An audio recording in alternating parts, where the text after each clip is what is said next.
زکریا نے عامر شعبی سے روایت کی، کہا مجھے عروہ بن مغیرہ نے اپنے والد حضرت مغیرہ رضی اللہ عنہ سے حدیث بیان کی، کہا ایک رات میں سفر کے دوران نبی صلی اللہ علیہ وسلم کے ساتھ تھا۔ آپ نے پوچھا کیا تمہارے پاس پانی ہے؟ میں نے کہا جی ہاں۔ تو آپ اپنی سواری سے اترے، پھر پیدل چل دیے، یہاں تک کہ رات کی سیاہی میں اوجھل ہو گئے۔ پھر واپس آئے تو میں نے برتن سے آپ کے ہاتھوں پر پانی ڈالا، آپ نے اپنا چہرہ دھویا۔ اس وقت آپ اون کا جبہ پہنے ہوئے تھے، آپ اس میں سے اپنے ہاتھ نہ نکال سکے، حتیٰ کہ دونوں ہاتھوں کو جبے سے نیچے نکالا۔ آپ اس میں سے اپنے ہاتھ نہ نکال سکے، حتیٰ کہ دونوں ہاتھوں کو جبے کے نیچے سے نکالا، اور کوہنیوں تک اپنے ہاتھ دھوئے اور اپنے سر کا مزہ کیا۔ پھر میں نے آپ کے موزے اتارنے چاہے تو آپ نے فرمایا ان کو چھوڑو۔ میں نے باوضو ہو کر دونوں پاؤں ان میں ڈالے تھے اور ان پر مسح فرمایا۔ صحیح مسلم حدیث نمبر 631۔ عامر شعبی کے ایک دوسرے شاگرد عمر بن ابی زائدہ نے عروہ بن مغیرہ کے حوالے سے ان کے والد سے روایت کی کہ انہوں یعنی مغیرہ بن شعبہ رضی اللہ عنہ نے نبی اکرم صلی اللہ علیہ وسلم کو وضو کرایا۔ آپ نے وضو کیا اور اپنے موزوں پر مسح کیا۔ مغیرہ نے آپ صلی اللہ علیہ وسلم سے اس بارے میں بات کی تو آپ نے فرمایا میں نے انہیں باوضو حالت میں یعنی موزوں میں داخل کیا تھا۔ صحیح مسلم حدیث نمبر 632۔ حمید الطویل نے کہا ہمیں بکر بن عبداللہ مزنی نے حدیث بیان کی، انہوں نے عروہ بن مغیرہ بن شعبہ سے، انہوں نے اپنے والد سے روایت کی، انہوں نے کہا کہ رسول اللہ صلی اللہ علیہ وسلم قافلے سے پیچھے رہ گئے اور میں بھی آپ کے ساتھ پیچھے رہ گیا۔ جب آپ نے قضاء حاجت کر لی تو فرمایا کیا تمہارے ساتھ پانی ہے؟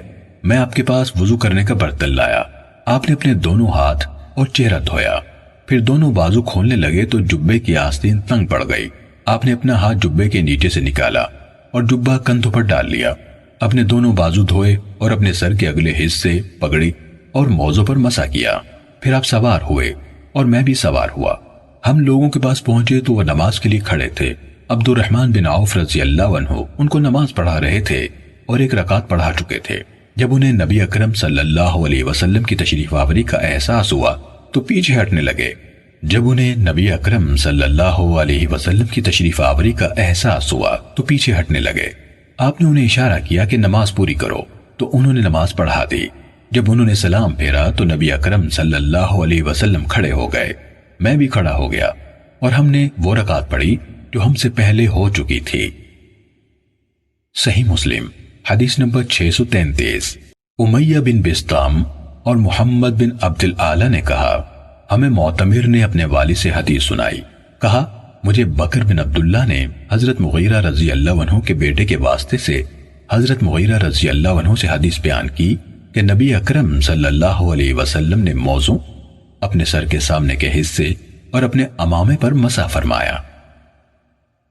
صحیح مسلم حدیث نمبر 634۔ محمد بن عبد العالی نے کہا ہمیں معتمر نے اپنے والد سے حدیث سنائی، انہوں نے بکر سے، انہوں نے حسن سے، انہوں نے حضرت مغیرہ رضی اللہ عنہ کے بیٹے سے، انہوں نے اپنے والد سے اور انہوں نے نبی صلی اللہ علیہ وسلم سے یہی روایت بیان کی۔ بکر نے عروہ بن مغیرہ سے حسن کے حوالے سے بھی یہ روایت حاصل کی اور براہ راست بھی سنی۔ صحیح مسلم حدیث نمبر 635۔ یحییٰ بن سعید نے سلیمان تیمی سے، انہوں نے بکر بن عبداللہ سے، انہوں نے حسن سے، انہوں نے مغیرہ بن شعبہ رضی اللہ عنہ کے بیٹے سے، انہوں نے اپنے والد سے روایت کی۔ بکر نے کہا میں نے مغیرہ رضی اللہ عنہ کے بیٹے سے بلا واسطہ بھی سنا کہ نبی کریم صلی اللہ علیہ وسلم نے وضو کیا اور اپنے سر کے اگلے حصے پر اور پگڑی پر اور موزوں پر مسح کیا۔ صحیح مسلم حدیث نمبر 636۔ ابو معاویہ اور عیسیٰ بن یونس نے اعمش سے، انہوں نے حکم سے، انہوں نے عبد الرحمن بن ابی لیلہ سے، انہوں نے کعب بن عجرہ رضی اللہ عنہ سے اور انہوں نے حضرت بلال رضی اللہ عنہ سے روایت کی کہ رسول اللہ صلی اللہ علیہ وسلم نے موزوں پر اور سر ڈھانپنے والے کپڑے پر مسح کیا۔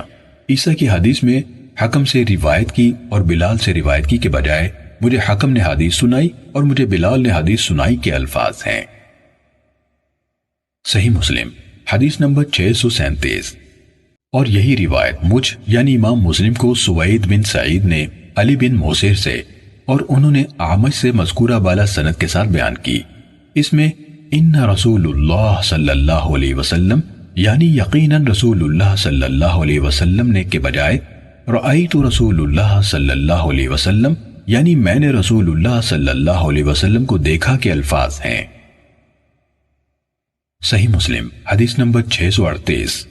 عبد الرزاق نے کہا ہمیں سفیان ثوری نے عمر بن قیس ملائی سے حدیث سنائی، انہوں نے حکم بن عتیبہ سے، انہوں نے قاسم بن مخیمرہ سے، انہوں نے شریح بن ہانی سے روایت کی، انہوں نے کہا میں حضرت عائشہ رضی اللہ تعالیٰ عنہا کے پاس موضوع پر مسح کے بارے میں پوچھنے کی غرض سے حاضر ہوا تو انہوں نے کہا ابن ابی طالب رضی اللہ عنہ کے پاس جاؤ اور ان سے پوچھو، کیونکہ وہ رسول اللہ صلی اللہ علیہ وسلم کے ساتھ سفر کیا کرتے تھے۔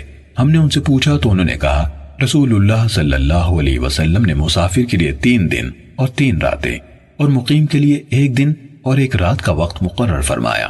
عبد الرزاق نے کہا سفیان ثوری جب بھی عمر بن قیس ملائی کا تذکرہ کرتے تو ان کی تعریف کرتے۔ صحیح مسلم حدیث نمبر 639۔ زید بن ابی انیسہ نے حکم سے مذکورہ سند کے ساتھ اس سابقہ حدیث کے مانند حدیث بیان کی۔ صحیح مسلم حدیث نمبر 640۔